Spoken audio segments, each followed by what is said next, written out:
So the two protagonists are John Mangadima, who is still alive and living in the DRC, and Helen Roseveare, who was a missionary that went out in the 1950s. I was able to interview Helen in 2013 for this project. I was able to do an interview via letters to John Mangadima in 2020, thankfully before the lockdown. I was able to write him a letter and get his feedback on my script outline. So we see the protagonists going through character change. We see John becoming a man, becoming in charge, taking charge. He has a passion for his people and he wants to serve his people. And beautifully, that's what he's ended up doing with his life. He ended up taking over the school, being the lead doctor at the teaching hospital, when John could have gone off and trained as a surgeon elsewhere and done other more prestigious things. He chose to stay in that small community with that teaching hospital and serve out his working life there, which is a real testimony to his character. And with Helen, she had a passion to serve God. She had a passion to share her faith.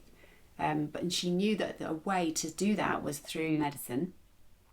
What really drew me to Helen's story and through her books is her honesty and her real humanity. She faces up to her weaknesses and she is honest about those weaknesses, and she struggles with her faith, and she's put on track with her faith by the people that she's gone there to serve and share her faith with. They're the ones that have actually pointed her to God. I spent quite a long time studying Congolese history. There's a book by a Dutch journalist called Congo, and in it he collates stories that he's taken down from people telling their life histories verbally. So right from the time of, I can't remember the name of the missionary now, what's it, Dr. Livingstone? Is Dr. Livingstone? Dr. Livingstone, I presume, throughout the King Leopold's reign and the atrocities to the 1970s. The reason that the DRC has been so fought over for centuries is because of all of its amazing natural resources.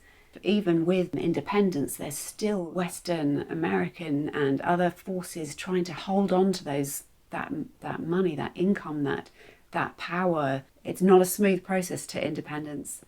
We see an amazing man rise up, Patrice Lumumba, with such a passion for his people, with real wisdom to take the country on, move the country on, become independent.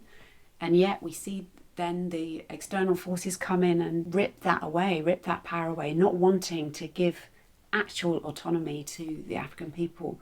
The antagonist, I think, of the story is actually the situation caused by years of oppression and colonialist rule.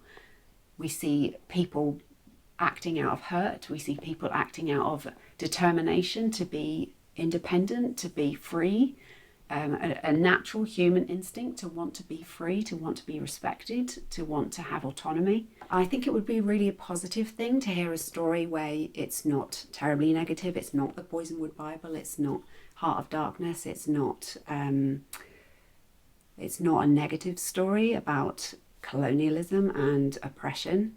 It's a positive story about coming together, working together, respect, dignity, and love and friendship. And I think the story as a whole will encompass the meaning of Ubuntu.